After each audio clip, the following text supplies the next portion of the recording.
अस्सलाम ना ये प्रोग्राम गपशप। आपको एक औरत की तस्वीर पीछे नज़र आ रही है।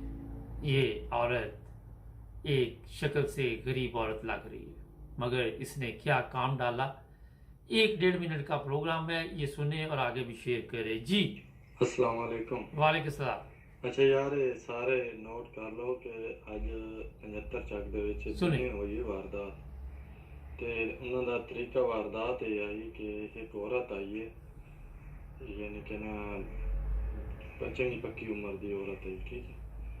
ਉਸ ਨਾ ਇੱਕ ਘਰ ਆਈ ਹੈ, ਉਹਨਾਂ ਨੂੰ ਆ ਕੇ ਆਦੀ ਪਹਿਲੇ ਮੈਨੂੰ ਪਾਣੀ ਦਿਓ, ਬਾਅਦ ਉਹਨਾਂ ਕੋਲ ਰੋਟੀ ਮੰਗੀ ਸੀ।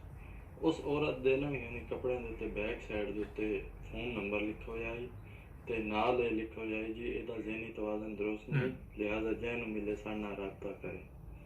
तो वो जिस घर दे विच आई उन्होंने बंदे यानी कि उस नंबर ते राबता किया। उन्होंने आके जी ठीक है असीं आ रहे हैं। ठीक 1 घंटे तो बाद ना 2 गड्डियां आईयां ते उस घर जिस घर वो औरत है, ठीक है, उन्हें आके ते उस घर वाले ने यानी कि गन पॉइंट ते काबू कर लिया। काबू करने तो बाद एक कमरे दे विच ढक के उस तो बाद वो सारा सामान लुटेंदे ते फरार हो गए। लिहाजा भाईजान किसी भी किस्म की हमदर्दी नहीं करनी। ये ग्रुप जड़ा ना साड़ी सोच तो भी ज़्यादा। नाज़रीन, ये आपको मैं बता दूँ, ज़रूरी नहीं कि यही औरत आए, बेशुमार इस तरह की औरतें इस वक्त हरकत में आई हुई हैं। अपनी एहतियात कीजिए।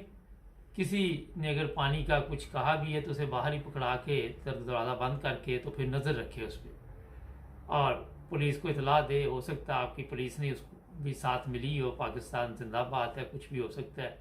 हमारे चैनल को बड़ा सब्सक्राइब करें।